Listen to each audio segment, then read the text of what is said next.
Era frynte letha të pasdite, ndërsa dielli zbriste ngadalë mbi kodrat që rrethonin varrezat e qytetit.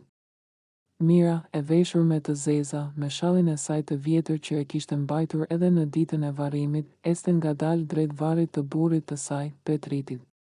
Kishin kaluar plot 3 vjet që nga dita kur e kishte përcjell për në banesën e fundit, por dhimbja nuk i ishte zbehur as edhe një grimz. Çdo hap i saj shoqërohej me kujtime, si qeshte, si e thërriste gruaja ime e vogël, si pinin kafen e mëngjesit bashkë në verandën e shtëpisë së tyre modeste. Tani gjithçka i dukej bosh, kur mbërriti pranë varrit, u përkul me kujdes, hoqi gjethet e thata që kishin mbuluar gurin dhe vendosi një tufë lule të freskëta. Syt ju mbushën me lodh dhe buzët i dridheshin ndërsa përshpëriste fjalë që vetëm ajo dhe Petriti mund t'i dëgjonin. Më mungon çdo ditë, çdo orë, çdo frymëmarrje. Do të doja të ishe këtu, të më mbaje dorën, të më thoje se gjithçka do të kalojë. Ndërsa duart i fshinte lotët, syt i shkuan pa dashje drejt këndit të gurit të varrit. Diçka e vogël, si një fletë e palosur, ishte futur në një gur të vogël. Mira ngriti vetullat dhe, e hutuar, zgjati dorën. E mori me kujdes, duke menduar se mos ishte ndonjë mbetje që era kishte sjell. Por letra ishte e palosur në mënyrë të rregullt, e vendosur aty si me qëllim. Zemra i filloi të rrite fort. Ndërsa e hapi me duar që i dridheshin, në të ishin vetëm 2 fjalë, të shkruara me dorë, me një shkrim që ajo e njihte më mirë se çdo gjë në botë: jam gjallë.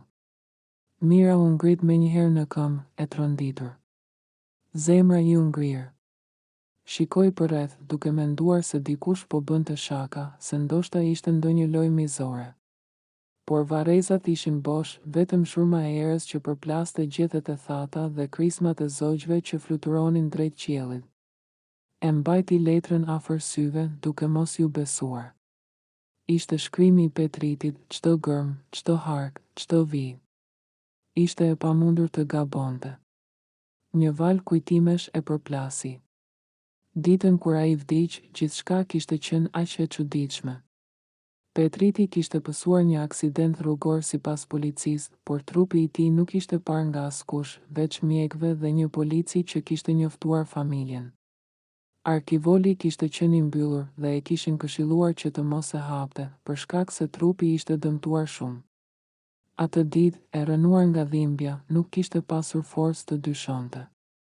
Kishte pranuar gjithçka si fakt dhe kishte qarë mbi një arkivol të mbyllur. Tani, 3 vite më vonë, ky shënim i vogël ndryshonte gjithçka.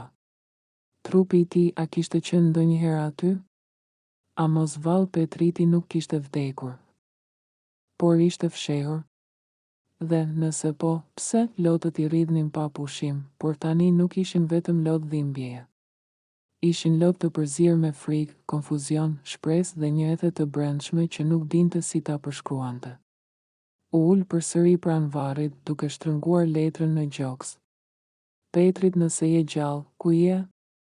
Pse më le vetëm? Pse më detyrove të vuaj gjithë këto vite? Përshpëriti me zë të lartë, duke u dridhur, asnjë përgjigje. Vetëm heshtja e varrezave. Por ajo letër ishte aty, dhe kjo do të thoshte diçka. Mira nuk mundi të qëndronte më gjallë. U ngrit me ngut dhe u nis drejt shtëpisë, me hapat që i dridheshin e me duart që nuk i lëshonin letrën. Kur mbërriti, e mbylli derën fort dhe u ul mbi tavolinë. E lexoi sërish dhe sërish, duke shpresuar se mos sytë e saj po luanin lojra. Por fjalët nuk ndryshonin. Shkrimi nuk ndryshonte. Ishte ai, natën nuk fjeti. I gjithë trupi i digjej nga pyetjet.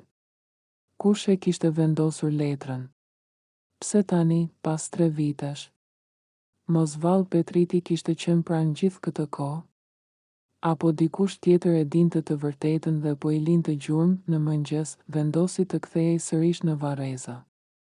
Kur mbërriti, vëreti me kujdes çdo gur, çdo cep, çdo shenjë, por nuk gjeti asgjë tjetër.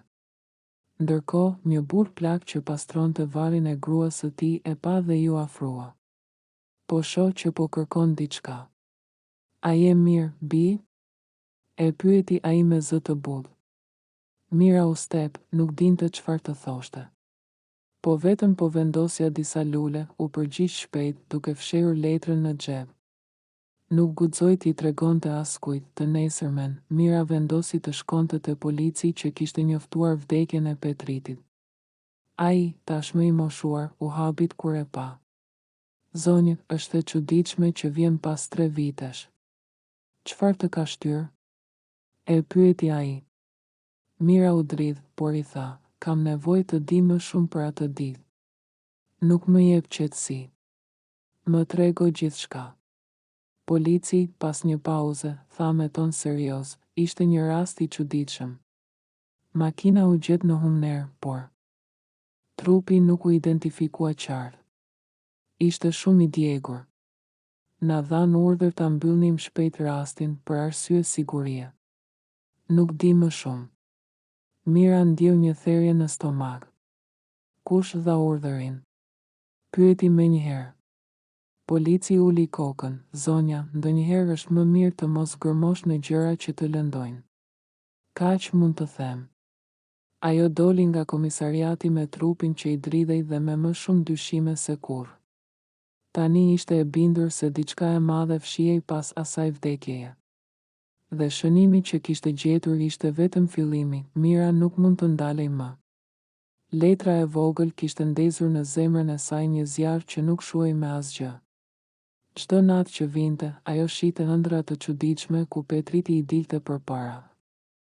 I buzëqeshte dhe zhdukej para syve të saj. Ditët kalonin mes ankthit dhe shpresës. Një mbrëmje, ndërsa po pinte një kafe të ftohtë në verandë, dëgjoi një trokitje të lehtë në derë. Zemra i rrahu fort. Doli menjëherë, por nuk gjeti askënd. Vetëm një zarf i bardhë ishte vendosur mbi prag. E mori me duar që i dridheshin.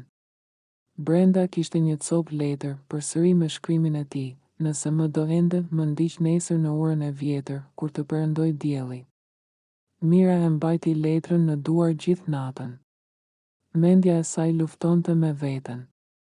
Ishte e mundur që kjo të ishte një kurth, një lojë e ndonjë të çmenduri që tallej me dhimbjen e saj. Por brenda saj, diçka i thoshte se ishte ai. Ishte Petriti. Vetëm ai mund të shkruante ashtu. Vetëm ai e dinte si ta dridhte shpirtin e saj me 2 fjalë. Të nesërmen, kur dielli po afrohej drejt perëndimit, Mira u nis drejt urës së vjetër.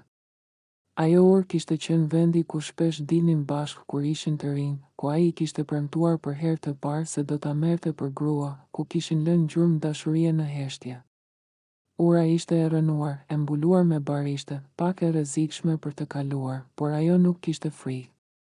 Kur mbërriti aty, zemra I rrite sa nuk e mbante dot. Shikonte majtas, djathtas, por askush nuk dukej. Frynte një erë e lehtë që përplaste degët e lisave. Dhe papritur, në skajin tjetër të urës, pa një hije. Një burr I mbajtur me fytyrën e mbuluar nga një kapuç I zi.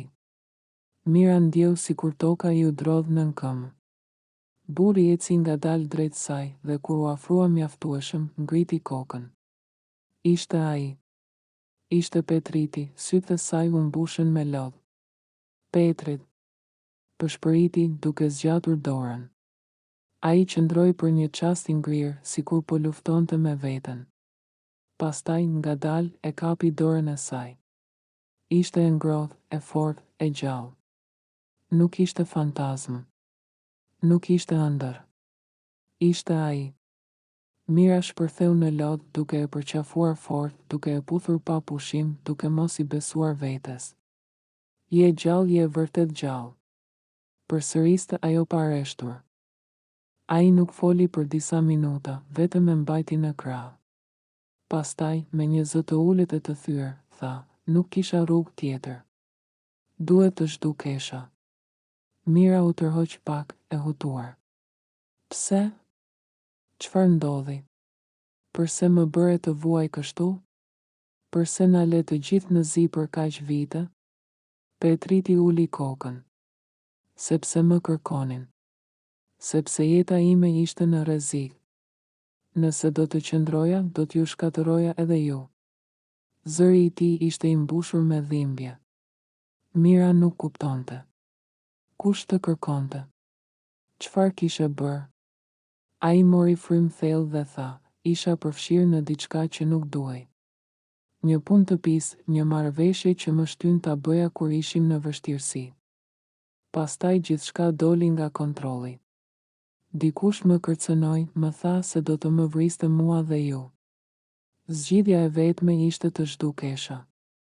E inskenova aksidentin me ndihmën e dikujt që nuk mund ta përmend dot. Dhe jetova 3 vite si një hije, duke parë fshehurazi jetën tuaj, duke vdekur çdo ditë nga malli. Mira ndjeu sikur truri i shpërtheu. Ishte një rrëfim i pabesueshëm, një tragjedi e heshtur që ajo se kishte menduar kurrë. Por pse tani? Pse u ktheve tani? Pyeti ajo. Petriti e pa drejt në sy. Sepse nuk mund të duroj më. Nuk mund të jetoj më pa ty dhe sepse njerëzit që më ndiqnin janë zhdukur. Kam mësuar se ata janë kapur, disa janë vrarë, disa janë arratisur. Jam i lirë. Mund të kthehem. Por Mira nuk dinte çfarë të ndjente. Lotët i rridhnin, zemra i rritë fort, por mendja i përplasej me mijëra pyetje. Ti më le të vuaj më bëre të qaj çdo natë, u bëra një eve që njerëzit më shikonin me keqardhje. Fëmijët tanë menduan se ishin rritur pa baba. Si ta fal për këtë? Petriti i mori duart. E di. Dhe do ta mbaj mbi vete këtë faj për gjithë jetën. Por nëse ke ende një grimcë dashurie për mua, më jep një shans. Dua të jem pranë jush. Dua të jetojmë sërish. Në atë moment, Mira u përkul mbi të dhe e përqafoi. Dhimbja, hidhërimi, dashuria, gjithçka u përzien në një. Ishte e pamundur të hiqte dorë nga ai. Pavarësisht plagëve. Ai ishte burri i saj, gjaku i saj, shpirti i saj. Dhe për një çast, mbi urën e vjetër, 2 shpirtra që kishin kaluar ferin u bashkuan sërish, por kthimi nuk ishte aq i thjeshtë. Kur Petriti u shfaq në shtëpi, fëmijët mbetën të shokuar. Djali i madh nuk e pranoi menjëherë. Ku ishe kur na duheshe? Ku ishe kur nëna qante netëve? Kur unë mbaja familjen? Ti ishe gjallë dhe na lije të vuajmë. I tha me zemërim. Petriti nuk u mbrojt, nuk kërkoi justifikime. Vetëm uli kokën dhe tha, më fal. Nuk kam asnjë fjalë që mund ta shëroj këtë. Do të duhet kohë. Fshati, kur mori vesh, shpërtheu. Disa nuk e besonin, disa e quanin fantazm, disa e shihnin si turp. Por të tjerë e panë si një mrekulli. Petriti duhet të rrëfente gjithçka në polici. Aty ku tregoi historinë e fshehur, disa nuk e besuan, disa u shtangën, por përfundimisht, çështja u mbyll si një rast i çuditshëm. Askush nuk kërkoi më hak, vitet që pasuan nuk ishin të lehta. Plagët e lëna nga 3 vitet e errëta nuk u shëruan shpejt. Por dalë nga dalë, me çdo mëngjes, me çdo kafe të përbashkët, me çdo buzëqeshje të fëmijëve, Petriti dhe Mira ndërtuan sërish atë që kishin humbur. Dashuria e tyre, edhe pse e plagosur, mbeti më e fortë se çdo dhimbje.